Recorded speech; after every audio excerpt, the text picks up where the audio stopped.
Bonjour à tous, c'est Zimbabwe. On se retrouve aujourd'hui pour une nouvelle vidéo de l'amour. Pour donc une vidéo d'analyse, évidemment, essentiellement des résultats des fameuses élections législatives israéliennes. J'en avais déjà parlé. Donc là, je tourne la vidéo 3 jours après les élections. De toute façon, il faudrait que j'attende plusieurs mois avant que le nouveau gouvernement se crée. Donc, je préfère faire une vidéo maintenant et d'analyser, voilà, un peu à chaud les résultats. Finalement, vous vous rappelez où on en était, c'est-à-dire qu'on avait le Likoud de Netanyahou qui est au pouvoir depuis super longtemps, parce que Netanyahou, plein de gens le détestent, parce que pourquoi il est considéré comme très à droite, il fait aussi pas mal de scandales, évidemment, ces derniers temps, et donc à Jérusalem, il y avait des manifestations toutes les semaines contre lui, mais de l'autre côté, il n'arrête pas de gagner, parce qu'il a quand même une forte base, évidemment, qui est à 25%. De l'autre côté, on avait l'opposition de droite, voilà, avec Gantz, le parti bleu et blanc notamment, voilà, qui est une opposition plutôt forte. Et de l'autre côté, on a voilà donc des partis de gauche qui sont complètement laminés et donc des partis voilà religieux, juifs orthodoxes, de droite jusqu'à l'extrême droite, avec qui Netanyahou donc est actuellement en alliance et dont l'alliance avait sauté, voilà, donc ça faisait plutôt réfléchir. Et qu'est-ce qui s'est passé finalement? Finalement, c'est compliqué, c'est-à-dire que pour le Likud, tout s'est à peu près passé comme prévu. Bon, ils ont fait moins que la dernière fois, mais on s'y attendait, et donc ils ont fait une trentaine de sièges. De l'autre côté, donc, pour l'opposition libérale donc de Netanyahou, Lapid a fait un très bon score, voilà, donc 17 sièges, on s'y attendait. Gantz a fait un score plutôt plus haut que prévu, parce que vous vous souvenez, lui, il avait participé donc à l'alliance avec Netanyahou, et c'était lui qui avait fait sauter l'alliance, et il était de moins en moins populaire, parce qu'on l'accusait évidemment d'avoir un peu renié ses valeurs en saluant à Netanyahou, quand même.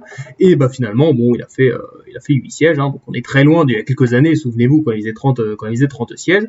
Mais les sondages parlaient de 4 sièges, donc il s'en est plutôt bien sorti. Et de l'autre côté, en fait, ce qui a surtout fait parler, c'est donc l'arrivée d'un nouveau parti au gouvernement. C'est plutôt intéressant. C'est le parti sioniste religieux, donc qui est un parti d'extrême droite, évidemment, un de plus, voilà, qui est très ultra orthodoxe, voilà, et plutôt contre les minorités arabes donc dans le pays. Donc ça fait voilà, ça fait plutôt polémique dans les journaux. On a également donc la liste arabe unie, donc des partis sur les minorités arabes qui entrent au Parlement, donc c'est plutôt intéressant, et du coup ça fait moins de voix pour le Likoud, donc c'est voilà. Et donc voilà, après sinon globalement tout s'est plutôt bien passé comme prévu au niveau des sondages. La gauche, donc entre la liste unie et le parti travailliste, ils sont à 13 sièges, donc ça fait un peu plus de 10%, donc des sièges, c'est complètement ridicule, voilà. Et de l'autre côté, qu'est-ce qu'il faut en conclure? Il va y avoir des négociations. Pourquoi? Netanyahou a 30 sièges. Pour avoir la majorité, il lui faut 61 sièges. Jusque-là, tout va bien. Du coup, faut faire des coalitions, vous comprenez bien. Le Likud peut pas faire une coalition avec les Yeshadit parce que ils viennent c'est eux qui ont fait exploser la coalition. Donc il y aura sûrement le Likud va avoir donc sûrement une alliance avec Shas, donc qui est une partie d'orthodoxes encore, voilà, les séfarades, donc voilà, qui ont 9, donc ça fait 39. Ensuite, normalement, on devrait avoir une alliance avec le judaïsme unifié de la Torah, un autre parti de droite, voilà, ultra orthodoxe aussi. Donc ça devrait aller. Donc là, il se retrouve à 46. Et sauf que là, maintenant, il manque une quinzaine de sièges. Et la quinzaine de sièges, on ne sait pas trop où les trouver. Alors, il y a le parti Yamina, donc voilà, représenté par Naftali Bennett, donc qui est un ancien du Likud qui s'est barré récemment. Sauf que ces derniers temps, il était en opposition. Donc voilà, du coup, Netanyahou va devoir se battre avec Bennett pour avoir l'alliance avec Yamina. Et du coup, ça ferait 54 sièges.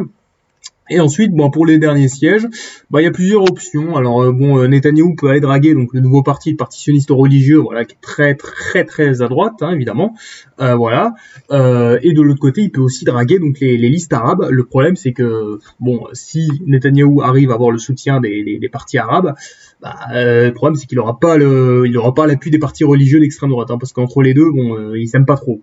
Donc ça risque d'être plutôt compliqué, et là vous comprenez bien, ça va se jouer vraiment à quelques sièges, un petit peu, donc pas comme 2020, parce que 2020 c'était une grande coalition du fait que Netanyahou avait réussi à entrer en collision avec la droite libérale, et donc là on est plus dans une situation à septembre 2019 où Netanyahou avait pas beaucoup de sièges, et donc se bat avec plein de petites minorités pour avoir donc la majorité. Mais en tout cas, on est parti pour de grandes et longues négociations dans le pays. De toute façon, le pays est habitué, mais voilà, c'est plutôt dommage, évidemment.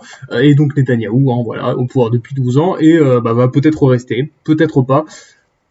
les chances que l'opposition arrive, donc par exemple que voilà l'opposition libérale avec notamment Atid, voilà donc le parti de droite libérale arrive donc à faire une coalition anti-Netanyahou, bah ça apparaît plutôt faible hein, évidemment, parce qu'il faudrait faire une alliance avec les partis arabes, pourquoi pas, sauf que encore une fois si tu fais alliance avec les partis arabes, tu veux pas faire alliance avec les partis orthodoxes religieux, et du coup bah t'es bloqué, donc arriver à une majorité anti-Netanyahou à 60 sièges, ça paraît très compliqué aussi.